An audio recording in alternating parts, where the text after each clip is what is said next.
Assalamualaikum warahmatullahi wabarakatuh. Berikut ini adalah tanggapan Tengku Kori tentang siapa itu Fuad Peleret dan apa peran dia terkait soal nasab para habaib. Simak videonya sampai selesai biar tidak gagal paham.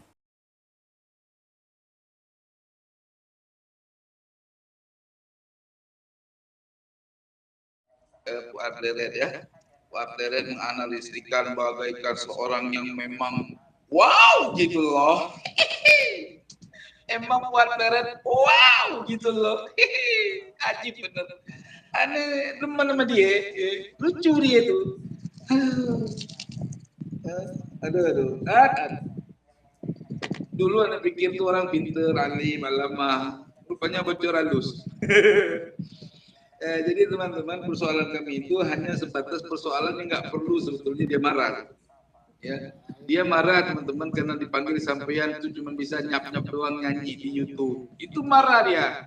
Tapi dia nggak merasa kalau dia itu sudah nyolek saya. Dia bilang saya ini nggak bisa nggak bisa dianggap serius atau tulus dalam perjuangan pembahasan nasab ini karena saya memiliki karakter Bani Ba'alawi katanya, suka dawir lah. Saya jawab, saya ini dikata dawir, dianggap dawir tidak masalah.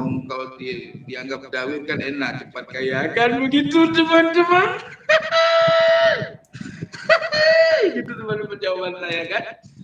Terus saya nyambung, kalau ukuran saya nggak diyakini keseriusan atau dalam perjuangan membahas terkait nasab Bani Ba'alawi, ya dianggapnya ya gimana gitu kan.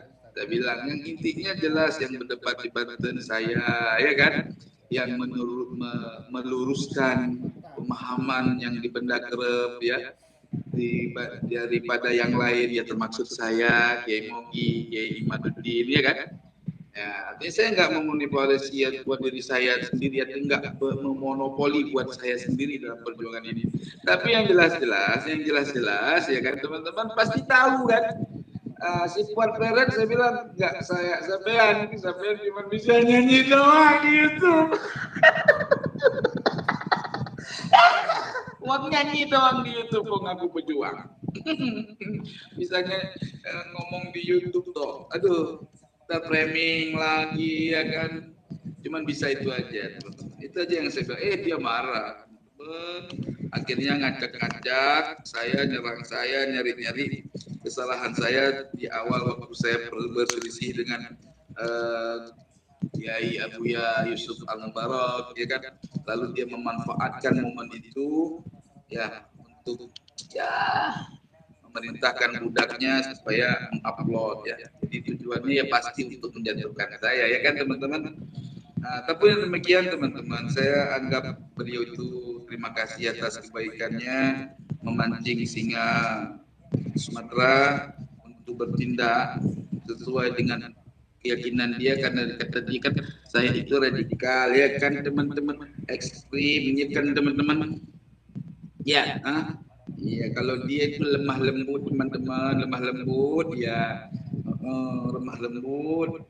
Teman-teman, saya ingin tanya sama teman-teman, kalau seorang kiai yang memang alama, yang memang punya martabat tinggi, atau sekelas ulama-ulama yang dianggap kiai benar, itu bininya pada merokok apa enggak teman-teman? Merokok ya teman-teman? Saya rasa enggak deh teman-teman ya. Ulama-ulama kita punya istri semua manut maring para kiai ya teman-teman, ya ngajar agama, ya enggak? Ya enggak teman-teman?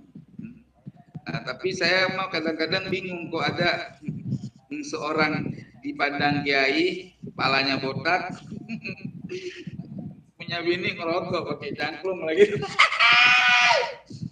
Aku jadi teringat teman-teman kata ulama Ibnu Mubarak teman-teman di dalam kitab Mukhtasar Jidan teman-teman. Kata beliau begini, idza kana al-muhaddits lam ya'rifin nahwa fa huwa kal himar yakunu ala ra'sihi mikhdatu laisa fiha sya'irun, ya kan gitu kan. Jadi begini teman-teman, Apabila ada orang yang berbicara tentang hadis atau muhaddis atau orang yang mengaku dirinya sebagai ulama atau dipandang dia sebagai ulama yang selalu membawa-bawa agama, teman-teman, tapi dia tidak paham ilmu nahwu, teman-teman, ya maka guru itu seperti keledai kepalanya botak berkurap, teman. Jadi keledai botak kepalanya berkurap. Itu bukan kata saya, teman-teman. Itu kata ulama yang ada di dalam kitab. Itu teman-teman, isyarahnya kemana? Ya teman-teman pahamin sendirilah kemana. Ya kan begitu kan? Iya teman-teman. Jadi dia bilang kalau saya itu ekstrim, teman-teman. Iya betul. Terus dia bilang saya itu dia mendukung Pak Alawi itu halu-halu, teman-teman. Ya kan?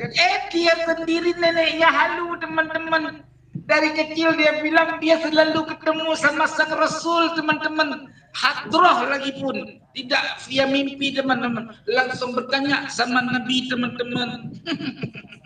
Mohon maaf, teman-teman.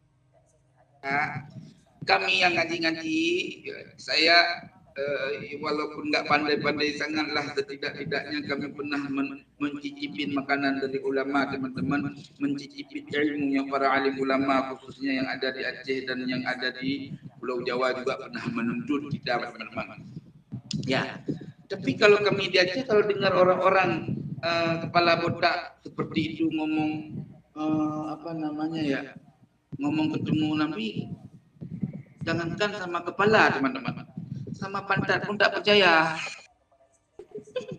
Sorry teman-teman, itu ibaratnya, teman-teman, jangan tersinggung ya, jangan tersinggung, cuman hanya cerita ibarat, perumpamaan gitu, teman-teman. Ya, intinya teman-teman, si kepala botak, kalau si kepala botak, keledai botak kepalanya berkurap, teman-teman. Jadi kalau keledai botak kepalanya berkurap, itu ada keterangannya, teman-teman. Ya, keledai botak kepalanya berkurap. Artinya siapa? Orang yang nggak paham ilmu nahwu itu seperti keledai botak kepalanya berkurap. Nah, ya teman-teman, ya punya pesantren tapi nggak pernah ngasih ilmu, teman-teman. Ngakunya hafal Quran. Saya juga hafal Quran, teman-teman, 30 juz di luar kepala, teman-teman. Terima kasih telah menonton video ini. Semoga kita diberi taufik dan hidayahnya sehingga bisa membedakan mana yang hak dan yang batil. Wassalamualaikum warahmatullahi wabarakatuh.